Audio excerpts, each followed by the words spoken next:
Salut YouTube, on se retrouve pour une nouvelle vidéo. Il y a quelques mois, Carlos Ezpeleta, fils de Carmelo, annonçait qu'il réfléchissait à un nouveau système de concession, notamment pour venir en aide aux constructeurs japonais. S'il dominait les grands prix depuis presque un demi-siècle, de 1975 à 2021, un seul pilote a été titré avec une moto européenne.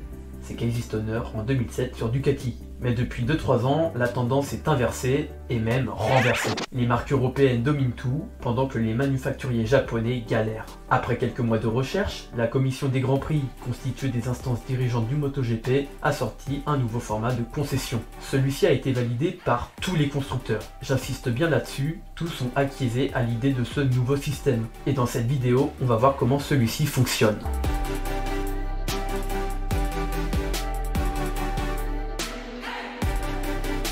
Pour commencer, il est bon de rappeler ce que sont les concessions. Et non, ce n'est pas seulement le revendeur moto ou voiture que vous pouvez retrouver à côté de chez vous. C'est en 2014 que les concessions voient le jour, avec pour but d'aider, via un allègement des contraintes techniques, les nouveaux constructeurs ou bien ceux qui n'ont pas remporté de Grand Prix depuis 2013. Dans ce dernier cas, Ducati était concerné. Par la suite, Suzuki, Aprilia et KTM ont bénéficié de ces aides, puisqu'elles ont intégré le MotoGP quelques années plus tard. J'avais rapidement évoqué le fonctionnement des concessions dans ma vidéo sur le développement en Moto 2 et Moto 3, puisque celle-ci s'applique également à la catégorie intermédiaire, mais je vais quand même vous réexpliquer brièvement comment ça fonctionnait, histoire que les choses soient mises au clair. Il y avait un barème de points dit de concession, calculé en fonction de vos résultats. Le vainqueur prend 3 points de concession, le deuxième 2 et le troisième 1 point. Au-delà du podium, il n'y a plus de points attribués. L'objectif est de cumuler 6 points sur une période de 2 saisons pour perdre les concessions.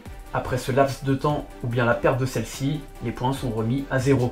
Donc par exemple, un manufacturier qui signe 2 victoires dans des conditions sèches entre 2021 et 2022 perdra ses concessions en 2023, puisque une victoire est égale 3 points, donc 2 égale 6, donc le minimum requis. Si jamais la barre des 6 points n'est pas atteinte, eh bien le constructeur garde ses avantages, qui sont plus de tests, plus de moteurs, etc.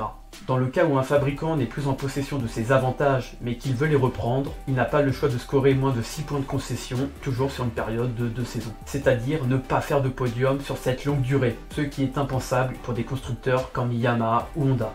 Et là est le problème, et je trouve que leur cas actuellement le démontre bien. S'ils sont en difficulté, les Japonais arrivent tout de même à se hisser sur quelques podiums. On peut prendre le cas de Fabio Quartararo, qui cette année a réalisé 2 3e places. Il a donc rapporté 2 points de concession à Yamaha. Mais avec la saison 2022 qu'il a réalisé, soit 8 podiums dont 3 victoires, le quota minimum de points a été largement dépassé. Et avec la règle qu'il y avait jusqu'alors, Yamaha aurait dû attendre 2025 avant de retrouver les concessions. Mais vu que cette règle a été modifiée, cela n'arrivera pas. Et justement, voici comment fonctionne le nouveau système de concession. Je vous préviens, vous avez intérêt à être bien accroché.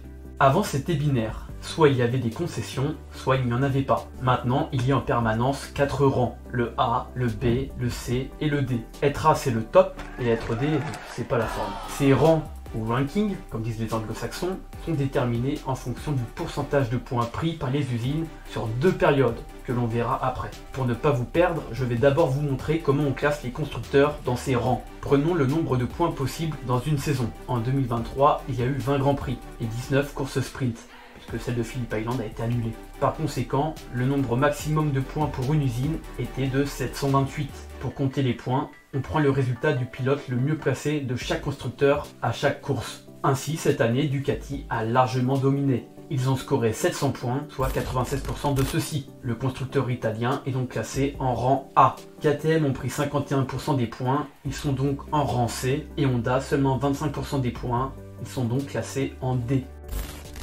Aucun constructeur n'est classé au rang B. Là vous vous dites sûrement que ça va, c'est pas sorcier, mais c'est que j'ai pris un exemple simple pour que vous voyez comment fonctionnent les différents rangs. Les concessions ne seront plus comptées sur une période, comme je viens de le donner un exemple, mais sur 2. La première englobe toutes les courses de la saison, autrement dit, de la première à la dernière épreuve de la saison. La seconde période, quant à elle, commence après le test d'été, et elle prend fin au test d'été de la saison suivante. Donc ça fait un an complet. Il y a donc un décalage d'une demi-saison entre les 2 périodes. Sur chacune d'entre elles, on va étudier le pourcentage du maximum de points possible qu'a accumulé chaque usine. Prenons Aprilia par exemple.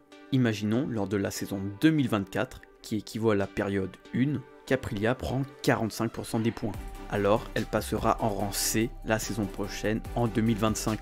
Mais lors de l'été 2024 a commencé la seconde période qui prend fin l'été 2025. Donc si durant ce temps-là, Aprilia prend 65% des points, eh bien elle passera en rang B au milieu de celle-ci. Début 2025 a recommencé la première période. On l'a dit, hein, ça se chevauche. Et si vous suivez bien, cette première période se termine fin 2025. Si en cette année elle prend 40% des points, en 2026 elle sera en rang C. Et comme la seconde période a recommencé été 2025 et qu'elle s'étend jusqu'à l'été 2026, alors à la fin de celle-ci, si jamais le constructeur italien cumule 70% des points, il repasse en rang B. Et fin 2026, qui est aussi la fin de la première période, s'ils ont pris 85% des points, alors ils passeront en rang A en 2027. Et en fonction du pourcentage pris sur la deuxième période, ils changeront ou non de rang à la fin de celle-ci. Bon, on va s'arrêter là car sinon ça peut durer encore longtemps. J'ai essayé de faire au plus simple et de vous illustrer ça au mieux, donc j'espère que c'est bon pour vous. Si jamais vous avez encore des zones grises, je vous mets en description les liens qu'on a utilisés pour faire la vidéo. Donc n'hésitez pas, si c'est encore un peu flou pour vous, peut-être que vous comprendrez mieux en lisant ça tranquillement. On continue? À moins que vous voulez faire une pause, comme ça vous pouvez en profiter pour vous abonner à la chaîne et mettre un petit like, ça fait plaisir. Rassurez-vous, le plus lourd est passé. Bon, c'est bien tout ça, mais quels sont les avantages qui découlent de ce système complexe? En fonction de ces rangs, vous allez avoir plus ou moins d'avantages. Et comme une image vaut 1000 mots, je vous ai fait un petit schéma pour vous illustrer tout ça. Vous pouvez le remarquer, le nombre de pneus pour les tests varie considérablement entre les différents rangs. C'est presque 100 pneus en plus pour un rang D comparé à un A. Les usines les plus en difficulté ont plus de moteurs par saison, plus de tests et peuvent apporter plus de changements à leur moteur, mais aussi à leur carénage. On note aussi que les constructeurs au rang le plus bas n'ont pas de gel moteur, donc ils peuvent le développer tout au long de la saison. Finalement, les avantages sont assez similaires à l'ancien système. Plus de moteurs, plus de tests, plus de tout quoi. On l'a dit, le but est que les constructeurs puissent rapidement développer une bonne moto. Donc forcément s'ils y arrivent, ils devront changer de rang.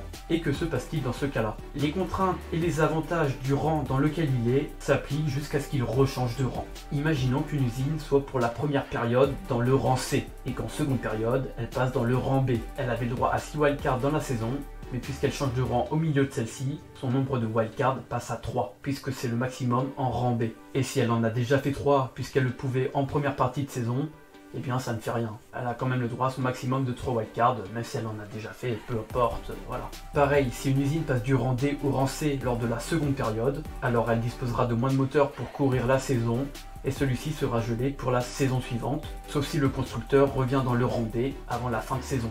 L'objectif de ce nouveau format de concession est d'avantager ou pénaliser le plus rapidement possible les usines afin d'assurer la compétitivité du MotoGP, ce qui était la contrainte de l'ancienne règle. Maintenant, les usines les plus en difficulté seront détectées plus rapidement et auront bien plus d'avantages que celles qui se portent bien. Sur le papier, je trouve l'idée plutôt bonne. Maintenant, reste à voir ce que cela va donner en pratique. J'espère que cela ne va pas faire une sorte de balançoire, de sorte à ce que les équipes en rang C aient tellement d'avantages qu'ils montent en rang A et que, à contrario, le très peu d'avantages qu'il y a en rang A rétrograde ces équipes en rang C, voire D.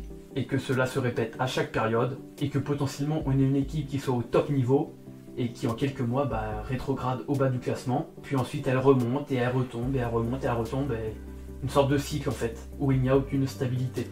Reste à savoir si les Japonais sauront utiliser à bon escient ces avantages pour retrouver les places qui étaient les leurs il y a de cela quelques années.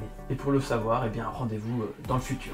Et vous, que pensez-vous de ces nouvelles concessions? Est-ce une bonne chose pour le championnat ou bien trouvez-vous ça trop sévère vis-à-vis des meilleurs constructeurs? N'hésitez pas à me donner votre avis en commentaire. Si la vidéo vous a plu, n'hésitez pas à mettre un petit like, à vous abonner à la chaîne et activer la petite cloche pour recevoir les notifications. Sur ce, je vous laisse. Ciao!